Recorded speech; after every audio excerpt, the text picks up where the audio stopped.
Well, they're two of the fastest growing brands in LA, and literally two of my favorites because they do very different things, and the two of them have arrived sort of into their roles in very different ways. I think today we'll focus a little bit less on the product and industry, just because I think a lot of you guys know what they do, but more on sort of where they are in terms of leading their companies. I think a lot of people look at these two and say, hey, like they've succeeded. They raised large rounds, really well-recognized brands, tons of users. You know, I think some of the younger entrepreneurs are like, they've made it. But I think you'll hear some stories from these folks that the journey continues and there's challenges, highs and lows, and I think I would love for them to share some of the lessons and wisdom that they've gathered over leading these two very large companies. So I'm going to start with Laura. I've watched Laura start this from literally the very beginning, and it's amazing what she's created. And her path is very inspirational, I think, to a lot of entrepreneurs, especially the folks in the audience who may not have come from a typical technical background like the CS degree from Stanford or the MBA, et cetera. She came as a really well-known interior designer and now built one of the largest design companies around. So I wanted her to share your story a little bit. How did you get here? Sure. So I was an interior designer. I always joke. You know, when I started Laurel and Wolf, my understanding of tech was you have laptops, cell phones, and the internet. So, you know, really Laurel and Wolf was born out of this idea. And how I arrived at the idea was after spending many, many years as an interior designer at a large, very well-known interior design firm, and then going out and starting my own practice, you know, I had realized that most people desperately needed help designing their homes and their office spaces, but the vast majority of them couldn't afford the services. And meanwhile, I spent all this time with all of my great designer friends who were incredibly talented and had no work. And so I was, the story goes, I was literally going to visit a client one day, and I was driving to Malibu with physical style boards sitting in the backseat of my car, you know, that I had glue gun fabric samples to and put tiles on and all this kind of stuff. This is the way you do interior design. It had not evolved since 1905 when it became an industry. And I go and spend all this time in traffic, and I get down there, and we have this long conversation for a few hours, and I turn around and come back, and really nothing had been accomplished. You know, we'd kind of had conversations about what direction we wanted to go, and I thought, this is ridiculous. I've designed properties all over the world from email and Photoshop and using AutoCAD. There was no reason why I needed to waste all of this time, you know, kind of going through this process. That's a time that I could have spent getting a new client or figuring out how to promote my brand, et cetera. And I knew that my clients were going to argue with me over that bill. It's like they're not going to want to spend me for the, you know, pay me for those 8 hours that I was in the car. So I just thought, you know, this makes no sense. You know, you have this huge group of people who can't currently access these services that they really need, and you have all these people who really know how to provide that service, but they can't access the consumers, but not a good way of working together in the traditional method in person. So I thought there's got to be a way of bridging that gap, and there's so many other companies who have taken offline old school businesses and reimagined them, reinvented them, and therefore created an entirely new industry by leveraging technology. So I kind of started with doing a lot of research, talking to a lot of people who worked in tech, starting with an email form and PayPal, and kind of went from there. I really love that. It really speaks to, I think, Mark Cuban earlier. There's a young lady who came up to ask a question saying she didn't fit the profile of somebody who is investable or fundable because she didn't fit into these categories. Did you have any resistance early on as a interior design person getting funding? You know, I don't know if it was because I was an interior designer in my past career or if it was just because getting funding as an early startup is just hard. I think no matter what your background is, or mostly no matter what your background is, if you're a first-time entrepreneur, I think it's really hard validating your concept, getting an MVP up, and pitching to investors. And there are going to be a lot of people that you meet with and pitch the idea, and it's not going to resonate with them. They're not going to understand it, or your pitch is bad, and you're still working on how to present the business. I think one of the things I learned in the early days is that because I was a designer, I explained the problem much more from the kind of to investors as like the design problem and on the client side and the designer side, and not really talking about the business. And so as I continued to pitch different investors, I thought, okay, they don't really care that we're transforming people's daily life experiences through the power of great design. What they really care about is how are we going to build a company? So how are we going to make revenue? So I think that my experience is an N of one. I'm not sure if it was because I was from outside of tech or just because I was a first-time founder. But I think you keep practicing, keep pitching, and you go through those experiences and you learn how to refine it along the way. Yeah, when I first met her, I think I was so taken back by just how smart she was and how much she knew the interior design industry. I mean, her authenticity in terms of her passion for what she did just kind of exuded, and I think that's why you were able to get funding so quickly. I wanted to give her more money, and she didn't have much for the money, unfortunately. So we'll turn it over to Sean on that note. So Sean I've also known for a while. So he runs Headspace. Over 100 employees now, beautiful office in Santa Monica. So Headspace moved to the U.S. about 4 years ago, would you say? Yeah, coming up on 4 years, early 2013. Yeah, and two charismatic founders, Rich and Andy, and you all probably know Andy's voice through the app, but we brought, Andy and Rich brought you on about a year ago when they wanted to basically get some seasoned leadership in place. But knowing all of us sort of know Andy and Rich, and they both have very strong product vision for what Headspace is today and what it should be. Sort of as a brought in out from the outside professional CEO, how do you balance sort of their strong points of view from a product perspective with sort of what you want to accomplish? Yeah, it's really tricky, and it's taken time. So it's been more like 2.5 years now. I know it seems like a year, but it's 2.5 years I've been there. And I think that our relationship is very unusual because Andy was a former Tibetan Buddhist monk for 10 years, and Rich was an advertising creative, and I was a commodities trader. So your words are a bit too kind about a seasoned leader. Like the measure of whether I was seasoned was they were like, hey, we're 15 people, and no one between the 15 we have 0 copies of Microsoft Excel. Like, do you know how to use Excel? Great, come be our CEO. So I think the reason why it works is because we all really trust each other in our specific areas of domain. So I would never say to Andy, hey, let's remove the foundational requirement for people to progress through Headspace because he understands the system of learning 1,000 times better than I ever could. And likewise, he would never say, let's add this investor protection or that investor protection when we're going out to raise money, right? So there's a real element of trust. Now, that's not to say that we don't question each other about each other's decisions. The nice thing is because we're three, there are no tiebreakers, and so we will, when we disagree, we'll sort of hash it out among the three of us. But it's taken a lot of time. Jeff Weiner is one of our investors, and I spend quite a lot of time with him. He's sort of become a mentor to me. And one of the things he said to me early on, I'll never forget it, is he said, founders cast long shadows. When I was going through 3 iterations ago of the org, and I had basically I was pretty new to the company, and I essentially had, Rich and Andy reporting into me. They were like, he was like, Rich and Andy should just go away for 6 weeks and, let you sort of cement, your brand on the company and your kind of role. Now, as it turned out, that was not necessary. I think the dynamic was very different from what he experienced with Reed. And Rich and Andy have always been sort of very, as I think we all have, been very realistic about what their strengths are and what their weaknesses are, and so it just works. Like they defer all the commercial decisions to me. I defer the creative decisions to Rich. I defer the practice and sort of content decisions to Andy. But yeah, it's hard work, but you know, we make it work. Yeah, I know from talking to them that you definitely have earned their trust. And it's interesting you mentioned Reed and Jeff, because I think Reed wrote a great article a few years ago how there are different stages of being a founder. So in many respects, the impact that you've had on Headspace, you are a founder because you came in at a point where you had a lot of impact. So it's really cool. Kudos to you. The other question I wanted to ask is, and I think when we were at another event, we had great wisdom from Tien from Zuora about how every company goes through different life cycles. And you both have grown so fast. I think in the last 2 years, doubling employee size, you know, big funding coming in, other people around the table, and you really have to adapt. So tell me a little bit in terms of just your mindset, growing from 10 people to now 70 plus to 100 plus, how you've had to adjust.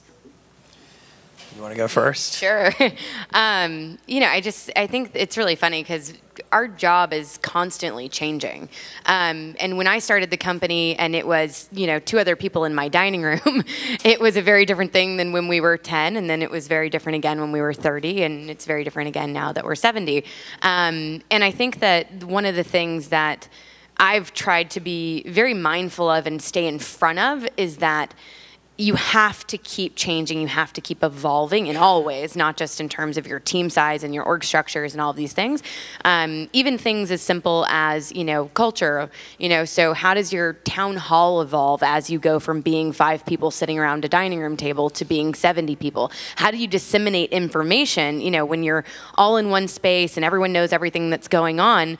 You know, it becomes a big adjustment as you start to add, you know, layers in, and you have directors and VPs and different things like that. So I think that I'm always almost a bit like, okay, what do we need to do next to make this better for what we're going to be doing next, and how do we continue to always thinking about, like, how do we make the communication better, how do we make the culture better, how do we think about organizationally how we should be structured, especially being a marketplace business, and we're actually a 3-sided marketplace. We have the designers, we have the clients, and then we have the vendors, and I mean, nothing happens in our business that doesn't affect all of those things.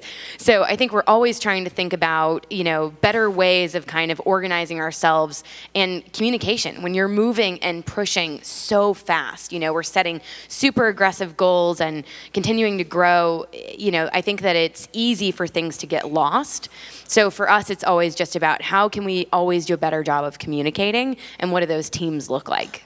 Are you more or less transparent with information as the company has grown? Way more, because we just have everything more organized. It was like in the early days, it wasn't that there was a lack of transparency. Everyone had access to absolutely everything. It was just that we never took the time, for example, to like stop and do certain reviews or things like that. It's like, oh, anyone can check anything at any time, so they can just go and check it, you know? And, you know, as you get a little bit bigger, you know, I think that, you know, setting those goals, having transparency, having the metrics reviews, having certain things like that, just align the company in a way that's different than aligning it towards a mission and a values and a product launch and a certain number of customers. Like, there's all sorts of metrics now that the company is aware of that they need to be tracking in each department. And that just helps us kind of keep things in check as we continue to really push growth. And in the early days, you don't have the time, you don't have the team, you don't have the bandwidth, you're not thinking about it, you're just trying to get something off the ground. So I think that's evolved a lot. That's great. What about you, Sean? Well, I think, look, the facts of the matter is when you scale quickly, things are going to break. Like, there's just no 2 ways about it, and you have to sort of be realistic about that, and you have to accept it. I think your job as a CEO is to try and get ahead of it and to sort of understand when, you know, where those sort of inflection points are and where things are breaking. I mean, 2.5 years ago, we were 15 people. Today, we're about 140. And around when we hit about 70, it was like, oh my God, no one knows what they're doing. Employees are unhappy because they don't know what their career progression is. We have no standardization around, you know, comp reviews and you know, promotion. We don't have a performance review system. We didn't have OKRs. Like, these things all exist. We didn't have a dog policy. You know, like, these things all exist for a good reason. And it's a little bit bittersweet when you hit the point where you're like, oh, we need a dog policy. I remember here, you know, at that point, our HR team had just like written it up and said to me, oh, we're going to send this out. And I was like, what? Why do we need a dog policy? And then I thought, well, I don't want to bore you with the details, but their dogs can only be a certain size. They have to be vaccinated. They can't bite. If they bite, they can't come back. Like people have to clean up the poop. It's pretty basic stuff. We have one similar. But like when I saw it, I thought this is so sad. Like we're turning. I used to work in big investment banks, and I was like, we're turning into a big investment bank. And then I realized, these things exist for a reason. Like they're important to sort of have frameworks and have processes. I mean, dog policy is the least important of all of them. But like, OKRs, for instance, or a solid sort of performance review process, standardizing cadence around sort of how you're evaluating employees and evaluating for pay raises or promotion. Like that stuff's really, really important. And I think the best favor you can do to yourself as a CEO or founder is to try and get ahead of that stuff, to sort of recognize when it's coming and to sort of put it in place before you need it. Because once you put it in place, when you put it in place because things are broken, it's painful, it's stressful, and it takes time, and oftentimes it's rushed. And I can't advocate for that stuff enough. So surround yourselves with good mentors, people that have gone through it before, and sort of figure out where are the consistencies in terms of what people are telling you about what breaks and when, at what stage, and then go and plug those holes in advance. Yeah, I learned from a lot of other founders that I had the privilege of spending time with when we were a young company, a lot of these lessons, and I always tell the team, it's easier to build good habits than it is to undo bad ones. Right. That's really great. So I think that's a nice segue into the next topic. You mentioned OKRs and performance reviews, which is a dreaded topic. Having run that stuff at Factual, we had so many debates over like 4 years. The engineers were never happy with the performance reviews. It's not a boring topic because it's important. So Kim Scott, I don't know if you guys know, she's an ex-Googler, wrote a book around radical candor, which is how to give and receive criticism and praise. She has obviously very strong opinions inside, and as the organization grows, I think it becomes more important. What is your philosophy around that, part one? And part two, what is the last piece of feedback somebody has given to you? Well, I think, giving feedback, both positive and, constructive when people are not doing the things they need to do is of paramount importance. I think it should always be framed exactly as that, as constructive. I can't think of, well, maybe I can think of 2 or 3 times where I pulled someone into a room and like actually yelled. I really, really try not to do that, not least of all because it's very off-brand for a meditation company. But, but like, when the internet doesn't work for 5 days in a row and you've like said to the guy, fix the internet, like the 5th time, I reserve the license to take him into a room and chew him out. But I think it's I had to have a conversation yesterday with one of our employees where like a lot of things, like she's been unbelievable for a year and a half, and all of a sudden in the past few weeks, like she's dropping balls, things are falling through the cracks. And I just said to her, I want to catch up with you, like I haven't spent time with you. And I said to her, look, honestly, I've noticed that things are slipping through the cracks, and I just want to understand what's going on. Like, are you stretched too thin? Do we need to talk about do you have enough resource? Is there a hire we need to make because you're too swamped? Like, why is this happening? And I just want to sort of work with you to try and fix it. And I think when you phrase things like that, I think people sort of respect it, and it's more like we're in this together as opposed to like, you're screwing up, you need to fix it. And we are genuinely, like in all these companies, like we are in it together, right? Like things don't work if people are operating in silos. I think the other thing that's really important is that people have clarity about what's expected of them. It may be that an engineer expects that he or she needs to go from X to Y, and you want him to go from X to Z, right? And if the expectations are not clear up front, like how are people supposed to know that they're succeeding or failing? So I take a pretty pragmatic approach to it. Last piece of feedback. Someone gave me? Yes. Let go more. Like you're too in the weeds. Like you need to delegate. You need to like trust your people more. Stop like being a perfectionist and just let go more. It's hard. No, we, as a company, we kind of made the decision, biannual performance reviews formally, where we figured it set clear expectations with people around when, they could be promoted, when they could get a raise, when like certain types of events could happen in that regard. But that's really more of what they're for, is kind of they're formal. Whereas as a company, our policy is to try to give as much feedback as much as possible. And whether it's, our product and engineering teams do retrospectives, our PR and influencer teams do project recaps, so do the creative team. So I think that we try to incorporate that final stage, which is kind of after you've finished something or put something out, that you take a step back and you're looking at not just the metrics, but also like, what are the things that we could have done better? And we try to have those conversations not just with individuals, but as a group, so we can think about, okay, there's so many moving pieces in this thing that needed to get out, and could we have communicated better? Could we have set tighter timelines? Could we have had less people on this project? Did we need more people on this project? So along the way, I think having that final feedback loop incorporated into, like, especially bigger projects has been really helpful for us to continuously like fine tune our process and to give us the opportunity to give feedback to one another during these kinds of moments. So I think that I as sometimes running and gunning and with a million things on the brain, I've definitely been told that, sometimes I need to say what I'm thinking and not like, I just assume because it's on the inside of my brain and I work so closely with everyone that they can probably read my mind. And sometimes the words actually need to come out of my mouth. And I've also been told that I'm a bit facey. So sometimes I try to keep it, I won't say anything, but if I'm in a meeting and they're like, we're doing a creative presentation, they always say that they know exactly what I'm thinking because I'm saying it with my face. Probably a good thing. That's probably a really good thing. I'm like, do I get a mask or I'm not good at poker. Yeah, so I think they said time's up.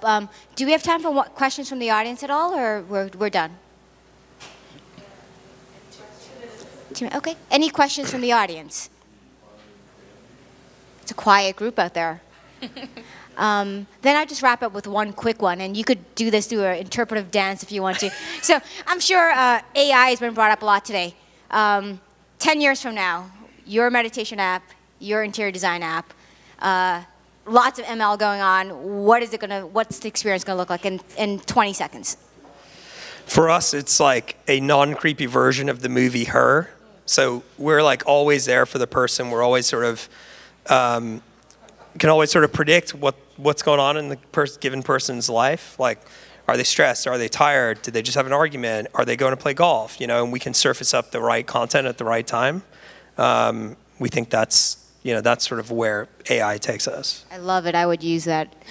What about you? For us, it's all about giving our designers superpowers. I think that there's a lot that AI can do to help the designers throughout, important processes and making them more efficient, whether it's product recommendations or streamlining the communication with kind of the non-super personal communication elements.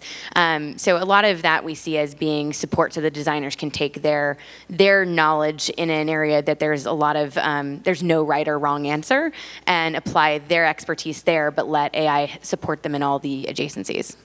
Super. Well, thank you so much, Laura and Sean. Give a warm hand to these guys. Thank you. Thank you.